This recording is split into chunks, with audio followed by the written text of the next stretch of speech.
করবেন দক্ষিণবঙ্গের কৃতি সন্তান, গণ অধিকার পরিষদের বিপ্লবী সভাপতি, সাবেক ডাকসু ভিপি জনাব নুরুল হক নূর। জনাব নুরুল হক নূর এখন বক্তব্য রাখবেন।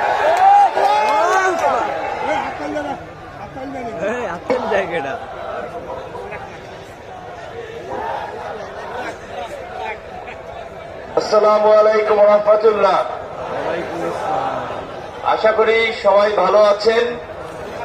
আল্লাহর কাছে শুকরিয়া জ্ঞাপন করছি, গত বছর নিয়ত করে আসতে পারি নাই, এই বছর এই পবিত্র ভূমি এবং এই পবিত্র সমাবেশে, রহমতের সমাবেশ, যেখানে আলেম ওলামা থেকে শুরু করে সাধারণ অসংখ্য আমি মনে করি ভালো মানুষ এবং নেককার বান্দা এখানে উপস্থিত আছে, তাদের মাঝে উপস্থিত হতে পেরেছি।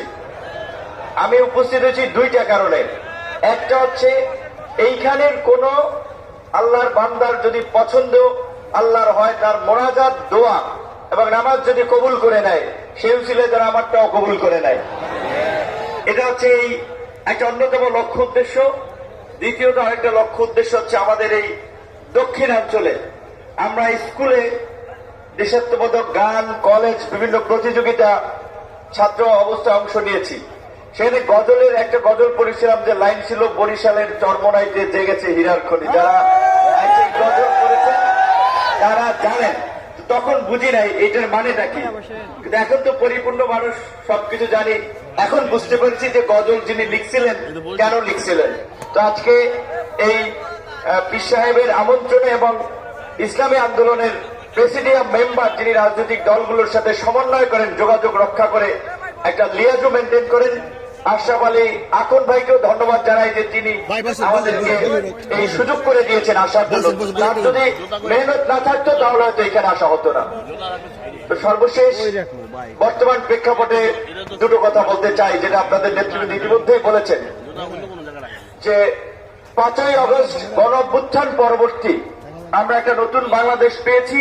এই বাংলাদেশকে কাদামাটির মতো আমরা নতুন ভাবে, যেমন খুশি তেমনি ভাবে গড়ে তুলতে চাই, যেখানে জুলুম, দুঃশাসন, ভোট ডাকাতি, জালিয়াতি, মানুষের উপরে হামলা মামলা, রাজনৈতিক কারণে হয়রানি থাকবে না।